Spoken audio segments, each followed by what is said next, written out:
Chair, thank you very much.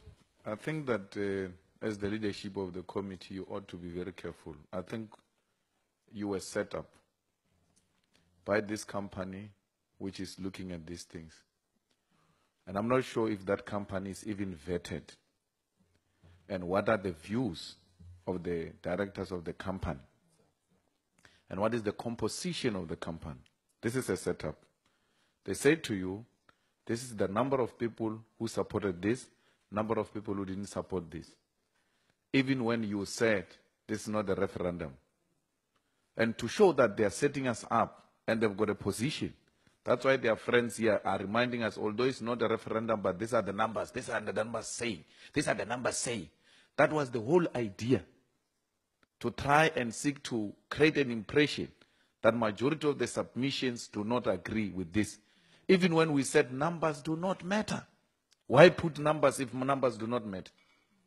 That's number one. Number two, they don't put the numbers of the public hearings because they don't favor their narrative.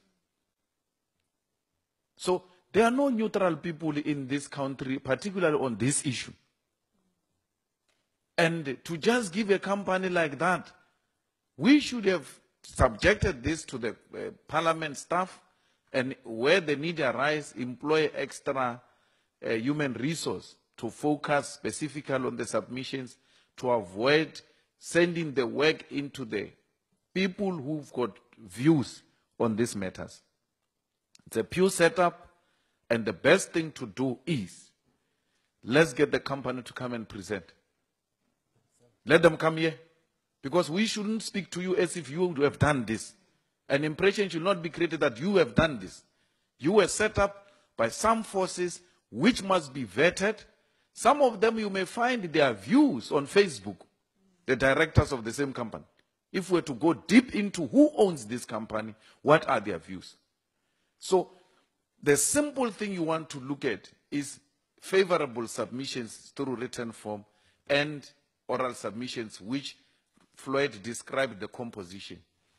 The story that people can email, people can post is too elitist.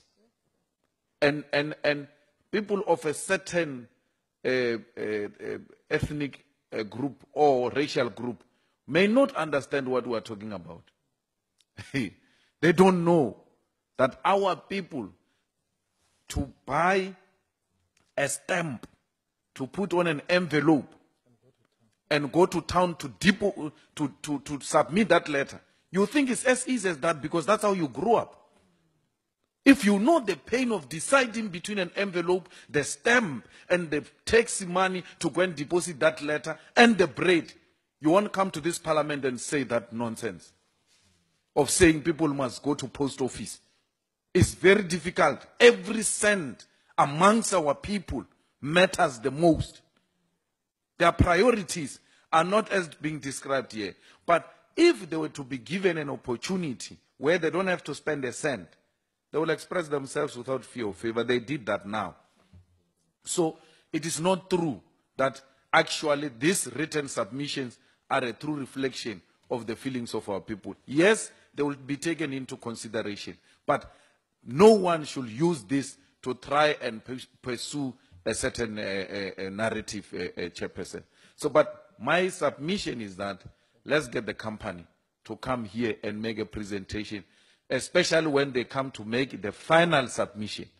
And then the story that a person has sent the email in KwaZulu-Natal, yet it comes from Limpopo, I mean, it's not an issue that.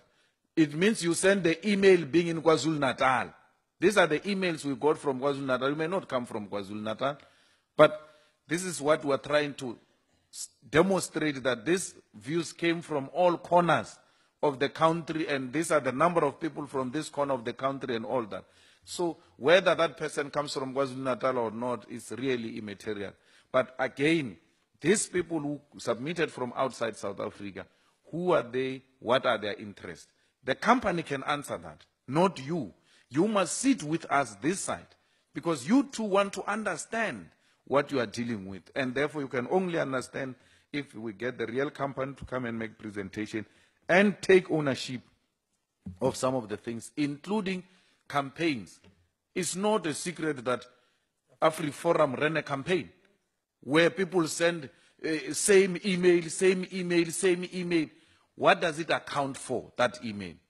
The second thing is that people ran the, what you call, website things there where people were making submission to their own website, answering certain questions which are put differently to try and pursue a particular narrative. What do those things account for? Is it the same as an individual genuine submission, or is it treated differently? We will deal with that once the final submission comes. But Chair, what I'm asking from you is that